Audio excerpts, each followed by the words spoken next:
pense qu'elle va mourir et qu'elle aussi, elle aurait bien aimé vivre. Mais il n'y a rien à faire. Elle est Antigone et il va falloir qu'elle joue son rôle jusqu'au bout.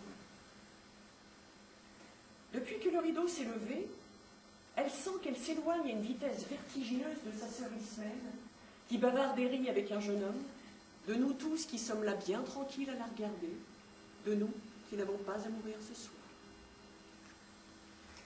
Le jeune homme avec qui bavarde la blonde, la belle, l'heureuse Ismène, c'est Aimon, le fils de Créon. Il est le fiancé d'Antigone. Tout le portait vers Ismène, son goût de la danse et des jeux, son goût du bonheur et de la réussite, sa sensualité aussi, car Ismène est bien plus belle qu'Antigone.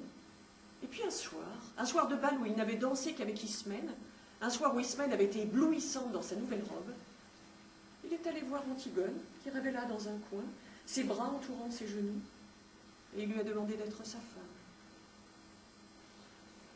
Personne n'a jamais compris pourquoi. Elle a porté ses yeux graves vers lui et lui a dit oui avec un petit sourire triste.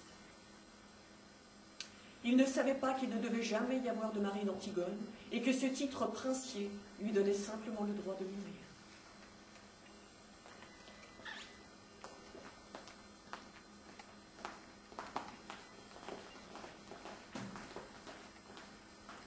Cet homme robuste qui médite là, c'est Créon, c'est le roi.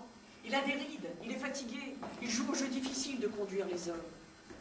Avant, du temps d'Oedipe, lorsqu'il n'était que le premier personnage de la cour, il aimait la musique, les belles reliures, les longues flâneries chez les petits antiquaires de Thèbes.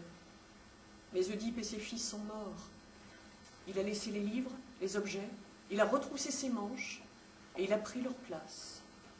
Quelquefois, le soir, il est fatigué et il se demande s'il n'est pas vain de conduire les hommes.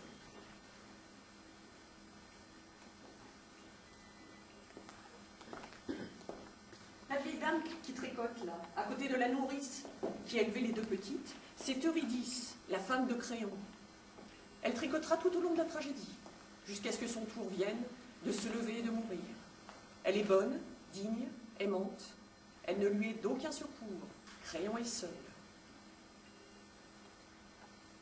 Ce jeune homme pâle là-bas au fond, adossé au mur, qui rêve solitaire, c'est le messager. C'est lui qui viendra nous apprendre la mort d'Aimon tout à l'heure. C'est pour cela qu'il n'a pas envie de bavarder, ni de se mêler aux autres. Il sait déjà. Enfin, les trois hommes rougeaux qui jouent aux cartes, ce sont les gardes. Ce ne sont pas de mauvais bougres, ils ont des femmes, des enfants et des petits ennuis comme tout le monde.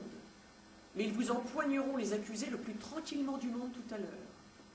Ils sentent l'ail, le cuir, le vin rouge, et ils sont dépourvus de toute imagination.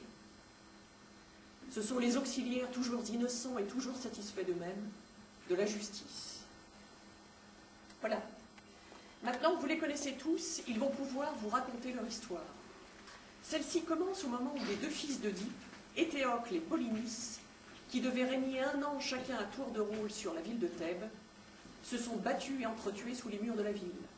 Éthéocle l'aîné, ayant refusé au terme de la première année de pouvoir de céder la place à son frère. 7 grands princes étrangers que Polynice avait ralliés à sa cause ont été défaits devant les 7 murs de Thèbes. Maintenant la ville est sauvée, les 2 frères ennemis sont morts, mais Créon a ordonné qu'à Éthéocle l'aîné, il serait fait d'imposantes funérailles, mais que Polynice, le révolté, le voyou, le vaurien, serait laissé sans pleurs et sans sépulture, la proie des corbeaux et des chacals. Quiconque osera lui rendre les devoirs funèbres sera impitoyablement puni de mort.